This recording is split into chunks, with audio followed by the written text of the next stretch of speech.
বাঙালির বিজ্ঞান চর্চার প্রথম পার্টের আগের দিন আলোচনা করেছিলাম। আজকে আমরা দ্বিতীয় পার্ট থেকে আলোচনা করব, অর্থাৎ বনবিহারী মুখোপাধ্যায় থেকে আলোচনা করব বা বনবিহারী মুখোপাধ্যায় থেকে আলোচনা করব। তো বনবিহারী মুখোপাধ্যায় সম্পর্কে কি আমরা পুরো মুখস্থ করব? না, যেগুলো দরকার সেগুলো পড়ব। যেমন দেখো, বনবিহারী মুখোপাধ্যায় কলকাতা মেডিকেল কলেজে সাহিত্যিক বনফুলকে চেনো তো? বনফুল কার ছদ্মনাম ছিল? বলাইচাঁদ মুখোপাধ্যায়।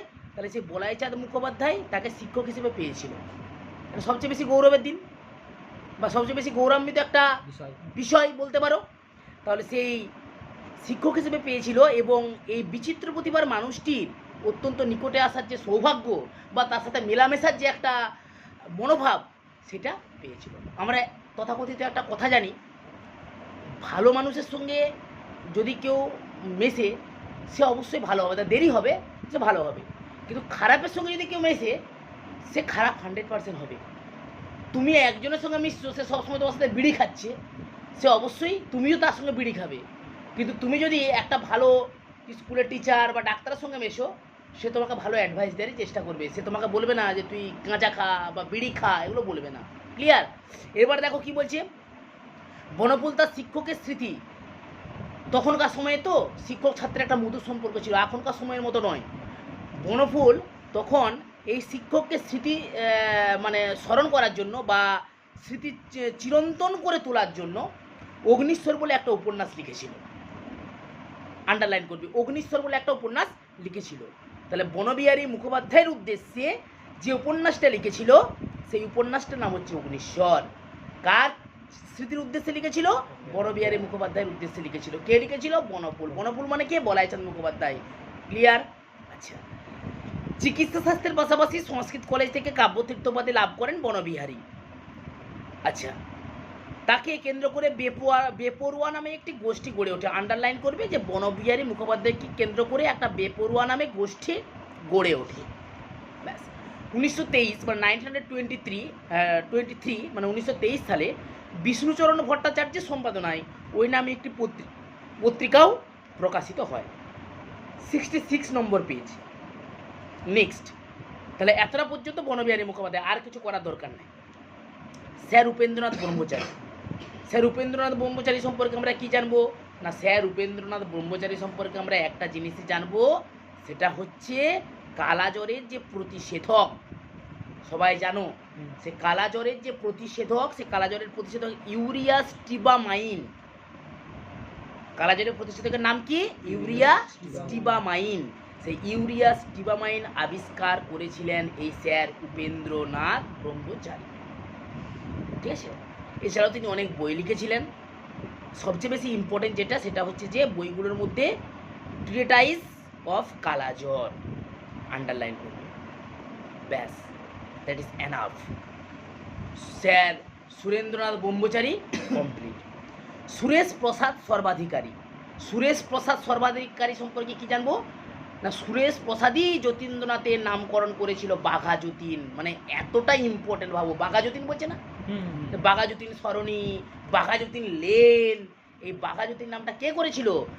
সুরেশ প্রসাদ সর্বাধিকারী। কার নাম করেছিল? যতীন্দ্রনাথ। আন্ডারলাইন করবে।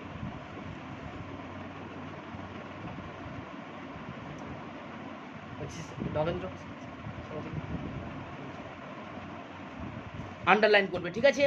আচ্ছা, আর কিছু করার দরকার নেই। এবারে দেখো চুনিলাল বসু। আর কিছু এখানে আন্ডারলাইন করার দরকার নেই। চুনিলাল বসু। চুনিলাল বসু কি? চুনিলাল বসু পরীক্ষায় কি পড়বে? ফলিত রসায়ন, রসায়ন সূত্র, পল্লী শাস্ত্র বলে যে বিভিন্ন রকম গ্রন্থগুলো ছিল, বিখ্যাত গ্রন্থ, সেই গ্রন্থগুলোর প্রণেতা বা লেখক ছিলেন এই চুনিলাল বসু। ফলিত রসায়ন, রসায়ন সূত্র, পল্লী শাস্ত্র প্রভৃতি। বুঝতে পেরেছ? আরেকটা জিনিস আমাদেরকে মনে রাখতে হবে চুনিলাল বসু সম্পর্কে। করবী ফুল জানো? করবী ফুল? সে করবী ফুলের যে রাসায়নিক ক্রিয়া বা বিষক্রিয়ার বিশ্লেষণ, তার একটা উল্লেখযোগ্য গবেষণা করেছিল এই চুনিলাল বসু। ক্লিয়ার? ব্যাস, আর কিছু করার দরকার নেই এখান থেকে। এই তথ্য। বিধানচন্দ্র রায়। বিধানচন্দ্র রায় সম্পর্কে আমাদের গৌরব সারা জীবনের জন্য। কেন? না, বিধানচন্দ্র রায় কে ছিলেন? একজন ডক্টর। ডক্টর তো অবশ্যই। জন্ম কোথায়? বিহারের পাটনায় জন্ম। আদি নিবাস কোথায় ছিল? টাকিতে। তো এই বিধানচন্দ্র রায় পশ্চিমবঙ্গের মুখ্যমন্ত্রী ছিলেন। কততম মুখ্যমন্ত্রী? দ্বিতীয় মুখ্যমন্ত্রী ছিলেন। পশ্চিমবঙ্গের দ্বিতীয় মুখ্যমন্ত্রী কে ছিলেন? বিধানচন্দ্র রায়। তার সিটেই আজকে কোনো একজন অলঙ্কৃত করে বসে আছেন। তাহলে প্রথম, দ্বিতীয় মুখ্যমন্ত্রী পশ্চিমবঙ্গের বিধানচন্দ্র রায়। ঠিক আছে? আচ্ছা, এই বিধানচন্দ্র রায় ভারতরত্নে ভূষিত হয়েছিলেন 1961 সালে। এটা মনে রাখতে হবে। 1962 বা 1962 সালের 1 জুলাই নিজের জন্মদিনে প্রয়াত হয়েছিলেন বিধানচন্দ্র। এই দিনটিকে এখন যথোচিত মর্যাদার সঙ্গে আমরা কী হিসেবে পালন করি গো? চিকিৎসক ডক্টরস ডে, মানে চিকিৎসক দিবস হিসেবে পালন করি। সবচেয়ে বেশি ইম্পর্টেন্ট, 1 জুলাই আমরা চিকিৎসক দিবস হিসেবে পালন করি। এবারে দেখো গিরিশশেখর বসু। গিরিশশেখর বসু কি? শরীরবিদ্যা বিভাগ মানে ফিজিক্যাল এডুকেশন, শরীরবিদ্যা বা বলতে পারো বায়োলজি, যেটা লাইফ সায়েন্স, সেটাও শরীরবিদ্যা বিভাগের, ফিজিক্যাল এডুকেশনও শরীরবিদ্যা বিভাগের মধ্যে পড়ে। ঠিক আছে? বিভাগের অধ্যাপনা করেছিলেন। ঠিক আছে? মানসিক রোগীদের চিকিৎসায় কলকাতার উপকণ্ঠে একটা ইনস্টিটিউট প্রতিষ্ঠা করেছিলেন, যেটা লুম্বিনী পার্কে অবস্থিত বা লুম্বিনী পার্ক নামেও পরিচিত। 1, 2, ডক্টর গিরিশশেখর বসুর নেতৃত্বে রাধা গোবিন্দ কর, ওই যে আরজি কর, আগের দিন ক্লাসে আমরা বলেছিলাম, সে রাধা গোবিন্দ কর প্রতিষ্ঠিত তৎকালীন যে কারমাইকেল মেডিকেল কলেজ হাসপাতাল, এই কারমাইকেল মেডিকেল কলেজ হাসপাতাল বা হাসপাতালে মনোরোগ বিভাগ চালু হয় প্রথম। মানে সাধারণ হাসপাতালের ক্ষেত্রে যা এশিয়ার মধ্যে প্রথম, তাহলে মনোরোগ বিভাগ চালু হচ্ছে। ক্লিয়ার? আচ্ছা, এশিয়ার প্রথম তাহলে মনোরোগ চিকিৎসক কে ছিলেন যদি জিজ্ঞাসা করা হয়? গিরীন্দ্রশেখর বসু। আচ্ছা, মনোবিশ্লেষণের উপর বাংলা ভাষায় লেখা প্রথম বইয়ের নাম কি ছিল? না, মনোবিশ্লেষণের উপর বাংলা ভাষায় লেখা প্রথম বই স্বপ্ন, যার লেখক ছিলেন Girindrasekhar Bose. Everyday psychoanalysis, concept of repression প্রভৃতি তার লেখা অন্যান্য স্মরণীয় গ্রন্থ।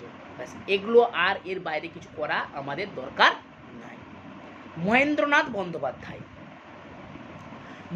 বন্দ্যোপাধ্যায় সম্পর্কে কি জানবো?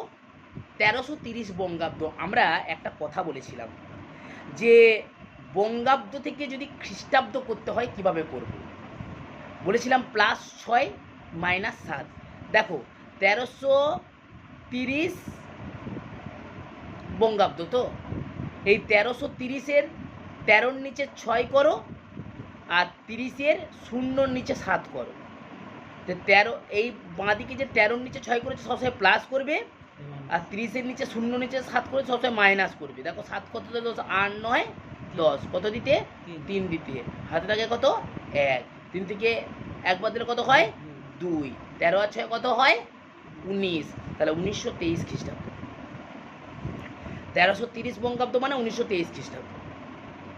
সেই 1923 খ্রিস্টাব্দে বা 1330 বঙ্গাব্দে বঙ্গবাণী পত্রিকার সম্পাদকীয়তে লেখা হয়, কলিকাতার লব্ধ প্রতিষ্ঠিত সকল ডাক্তারি নিঃস্বার্থভাবে কাজ করিতেছেন বলিয়াই গুরুতর টাকার অভাবেও কাজ চলিতেছে, যেটা আজকের যুগে, বর্তমান যুগে সবচেয়ে বেশি ইম্পর্টেন্ট। ক্লিয়ার? এরপরে দেখো আমরা জানবো কারিগরি ও শিল্পচিন্তা সম্পর্কে। আমরা জানবো কারিগরি এবং শিল্পচিন্তা। ঠিক আছে? কারিগরি এবং শিল্পচিন্তা কি না, গোলকচন্দ্র নন্দী। এই গোলকচন্দ্র নন্দী কারিগরি দক্ষতা নিয়ে তাকে প্রথম ভারতীয় ইঞ্জিনিয়ার বলা হয়। কি বলা হয়? প্রথম ভারতীয় ইঞ্জিনিয়ার বলা হয়। আমাদের দেশে প্রথম বাষ্পীয় ইঞ্জিন তিনিই নির্মাণ করেছিলেন। আমাদের দেশে মানে ভারতবর্ষে প্রথম যে বাষ্পীয় ইঞ্জিন তিনি প্রথমকে নির্মাণ করেছিলেন গোলকচন্দ্র নন্দী। এবারে যে শিবচন্দ্র নন্দী কে ছিলেন না, শিবচন্দ্র নন্দী ছিলেন 1852 মানে 1852 সালে। আমরা যদি দেখি যে কলকাতা থেকে ডায়মন্ড হারবার পর্যন্ত দীর্ঘ যে ৮০ মাইল দুর্গম দূরত্বটা, ওই দূরত্বটাকে টেলিগ্রাফের তারে যুক্ত করা ছিল, ঠিক আছে। এবং এটা একটা বৈপ্লবিক ঘটনা। সেই 1852, ভাবো ব্রিটিশ সরকার তখন রাজত্ব করছে, ঠিক আছে। তখন যে ৮০ মাইল দুর্গম দূরত্বটাকে টেলিফোনের তারের সঙ্গে যুক্ত করা কথা ভাবছেন ব্রিটিশ সরকার, সেটা অস্বাভাবিক নয়, স্বাভাবিক। ব্রিটিশ সরকারের কাছে স্বাভাবিক। সাংবাদিক হেমেন্দ্র প্রসাদ ঘোষ মাসিক বসুমতী পত্রিকায় প্রকাশিত একটি নিবন্ধে লিখেছিলেন, দীর্ঘ ৮০ মাইল লাইনের এক প্রান্তে ডায়মন্ড হারবারে শিবচন্দ্র, আর এক প্রান্তে কলিকাতায় ওসেউনেসি, লর্ড ডালহৌসি ও কয়জন ইংরেজি রাজকর্মচারী। নির্দিষ্ট সময়ে ডায়মন্ড হারবার হইতে শিবচন্দ্র সাংকেতিক বার্তা প্রেরণ করিলেন, কলকাতায় তাহা পাওয়া গেল। অর্থাৎ 1852 সালে এটা এত বড় ঘটনা ঘটছে, ক্লিয়ার। এরপরে আমরা দেখতে পাবো যে রায় বাহাদুর উপাধি দেওয়া হচ্ছে। ব্রিটিশ সরকার এই শিবচন্দ্রকে ইন্সপেক্টর ইনচার্জ নিযুক্ত করছেন এবং তাকে রায় বাহাদুর উপাধি দিচ্ছেন। তাহলে শিবচন্দ্র নন্দীকে রায় বাহাদুর উপাধি দেওয়া হচ্ছে, একটা ইম্পর্টেন্ট পয়েন্ট প্রথম।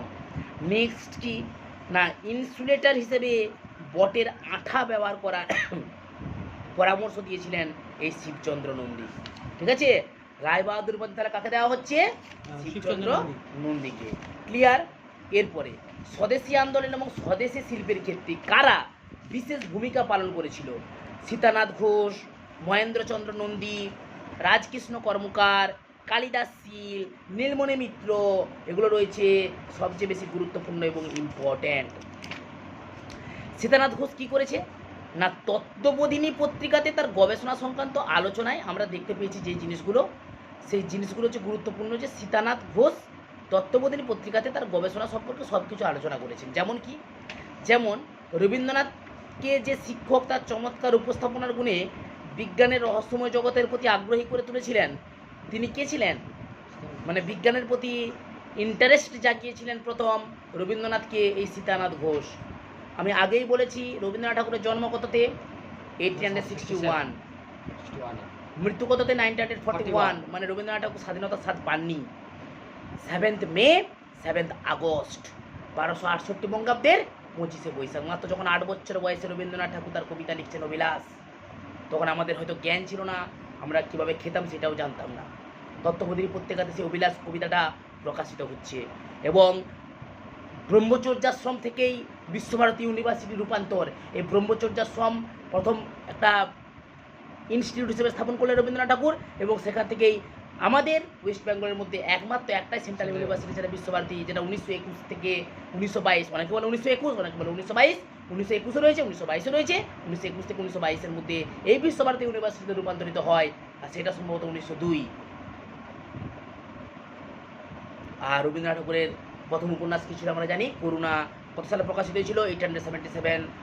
কোন পত্রিকাতে প্রকাশিত হয়েছিল? ভারতীয় পত্রিকাতে প্রকাশিত হয়েছিল। এছাড়াও তার বিখ্যাত বিখ্যাত উপন্যাস আমরা সবাই জানি। যাই হোক, এই রবীন্দ্রনাথ ঠাকুরের কথা আমরা হঠাৎ করে বললাম কেন? তার কারণ রবীন্দ্রনাথ ঠাকুর স্বাধীনতার স্বাদ পাননি, কিন্তু স্বাধীনতা কেমন করে আসবে? জালিয়ানওয়ালাবাগের হত্যাকাণ্ডের প্রতিবাদে তিনি প্রোটেস্ট করেছিলেন, তার ত্যাগ করেছিলেন, এই জিনিসগুলো আমাদেরকে জানতে হবে না? জানতে হবে। তাহলে কি বলেছে? বিজ্ঞানের প্রতি প্রথম যদি কোনো কিছু জানানোর আগ্রহী করে তুলেছিলেন, তার নাম হচ্ছে সীতানাথ ঘোষ। কাকে? রবীন্দ্রনাথকে। বিশ্ব পরিচয় গ্রন্থে বিশ্ব দাগ দেবে, সবাই দাগ দেবে, যেগুলো বলছি সেগুলো দাগ দেবে। বিশ্ব পরিচয় গ্রন্থে সত্যেন্দ্রনাথ বসুকে নিবেদিত উৎসর্গপত্রে রবীন্দ্রনাথ তার শৈশবের বিজ্ঞান শিক্ষকের কথা বলেছেন। আমার বয়স বোধ করি তখন 9-10 বছর। মাঝে মাঝে রবিবারে হঠাৎ আসতেন সীতানাথ দত্ত ঘোষ মহাশয়, মানে সীতানাথ দত্ত ঘোষ মহাশয়। দত্ত টাইটেল, ঘোষ কোন পরিপ্রেক্ষিতে নিয়েছিল সেটা জানার দরকার নেই, সীতানাথ বা সীতানাথ নামটাই মনে রাখবে, সীতানাথ ঘোষ। বিশ্ব পরিচয় গ্রন্থে সত্যনাথ বসুকে তিনি নিবেদন করছেন, কথাটা খুব সুন্দর, ঠিক আছে। আজ আমি তার পুঁজি বেশি ছিল না, বলছে আজ জানি, মানে তার পুঁজি মানে তার টাকা পয়সা বেশি ছিল না, কিন্তু বিজ্ঞানের অতি সাধারণ 2-1টা তত্ত্ব যখন দৃষ্টান্ত দিয়ে তিনি বুঝিয়ে দিতেন, আমার মন বিস্ফারিত হয়ে যেত। জীবন স্মৃতির নানা বিদ্যার আয়োজন অধ্যায়েও সীতানাথের উল্লেখ আছে।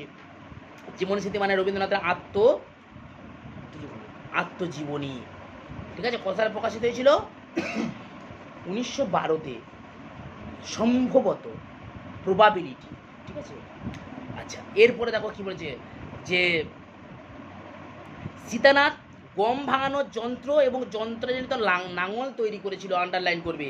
সীতানাথ গম ভাঙানোর যন্ত্র এবং যন্ত্রচালিত নাঙল তৈরি করেছিল। ক্লিয়ার? ব্যাস, আর কিছু জানার দরকার নেই।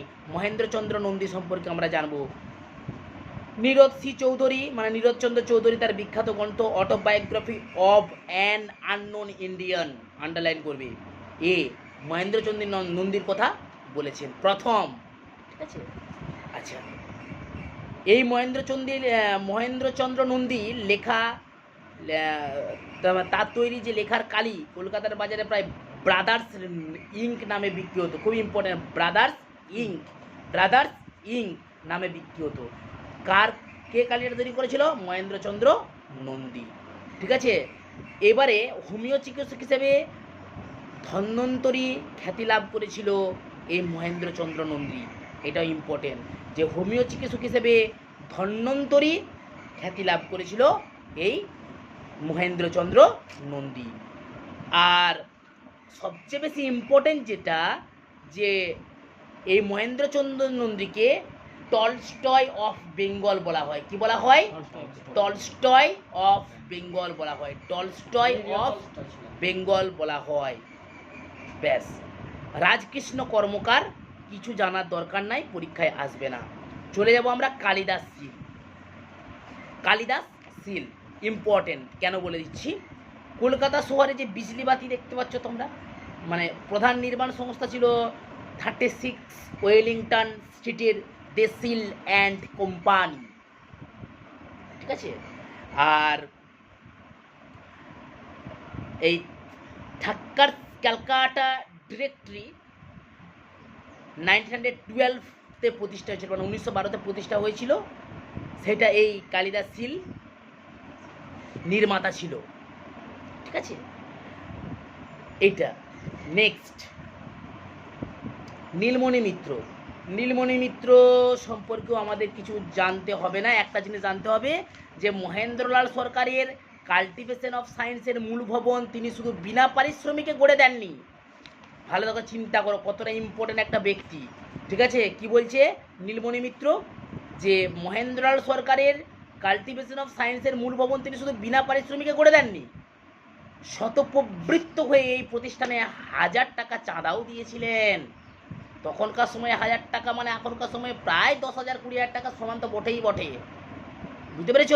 এবার উপেন্দ্র কিশোর রায়চৌধুরী যেটা পরীক্ষায় এবছর এসেছিল। ঠিক আছে, আর এখান থেকে কোনো কোশ্চেনই দেবে না, বড় প্রশ্ন 2025 সালের বাঙালির বিজ্ঞান চর্চা থেকে কোনো বড় প্রশ্ন দেবে না। ঠিক আছে, দেখো উপেন্দ্র কিশোর রায়চৌধুরী মুদ্রণ শিল্পের তার মৌলিক অবদান এবং ভারতবর্ষে যে হাফটন ব্লকের প্রবর্তন করেছিলেন প্রথম তিনি, halftone block very very important. Halftone ব্লকের প্রবর্তন করেছিলেন কে?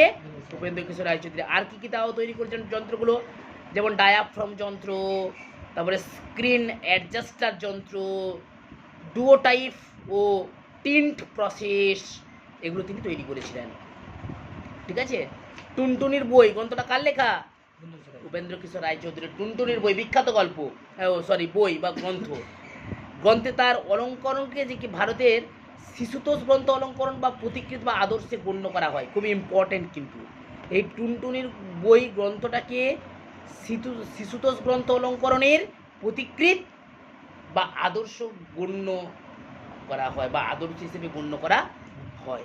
ঠিক আছে, এবারে দেখো কি বলেছে, উপেন্দ্র কিশোরের মূল আকর্ষণ ছিল বাদ্যযন্ত্র। ঠিক আছে, কি আকর্ষণ ছিল? বাদ্যযন্ত্র, মানে বাঁশি, তারপরে ধরো বাকুয়াজ, হারমোনিয়াম বাজানো হয়েছিলেন তিনি দক্ষ, মানে কতগুলো জিনিস তিনি বাজাতে পারতেন। তবে বেহালা বাদক হিসেবে তৎকালীন কলকাতায় চিনেছিলেন অনবদ্য শ্রেষ্ঠ বেহালা বাদক ছিলেন তিনি, মানে বেহালা বাজাতে পারতেন। ঠিক আছে, তার রচিত সহজ বেহালা শিক্ষা এবং শিক্ষক ব্যতি রেখে হারমোনিয়াম গ্রন্থ, এগুলো সব তার কিন্তু রচিত গ্রন্থের নাম। 1 নম্বর হচ্ছে সহজ বেহালা শিক্ষা, 1 নম্বর গ্রন্থ। আর শিক্ষক ব্যতি রেখে হারমোনিয়াম গ্রন্থ, দুটি বাদ্যযন্ত্র শিক্ষায় অভিনব রচনা। তার অন্যান্য আগ্রহের মধ্যে ছিল আলোকচিত্র এবং গণিতের চর্চা। ঠিক আছে, এরপর সুকুমার রায় সম্পর্কে আমরা জানব। সুকুমার রায় কে ছিলেন? বাঙালি শিশু সাহিত্যিক এবং বাংলা সাহিত্যের যে ননসেন্স, প্রথম ননসেন্সের আবির্ভাব হয়েছিল, এই ননসেন্সের প্রথম প্রবর্তক ছিলেন কিন্তু এই সুকুমার রায়। ব্যাস। নেক্সট, এই যে উপেন্দ্র কিশোর রায়চৌধুরী পড়লাম, উপেন্দ্র কিশোর রায়চৌধুরীর সন্তান ছিলেন, মানে ছেলে ছিলেন এই সুকুমার রায়। মনে থাকবে কি বললাম? শিশু সাহিত্যিক যে উপেন্দ্র কিশোর রায়চৌধুরীর কথা বললাম, এই শিশু সাহিত্যিক উপেন্দ্র কিশোর রায়চৌধুরীর সন্তান ছিলেন বা ছেলে ছিলেন এই সুকুমার রায়। আর সুকুমার রায়ের মানে সন্তান, তার পুত্র কে ছিলেন? সত্যজিৎ রায়। কার পুত্র ছিলেন? সুকুমার রায়। সুকুমার রায়। মনে থাকবে তো? উপেন্দ্র কিশোর রায়চৌধুরীর সন্তান ছিলেন সুকুমার রায়। সুকুমার রায়ের সুযোগ্য খ্যাতি নাম যুক্ত সন্তানের নাম হচ্ছে সুকুমার রায়।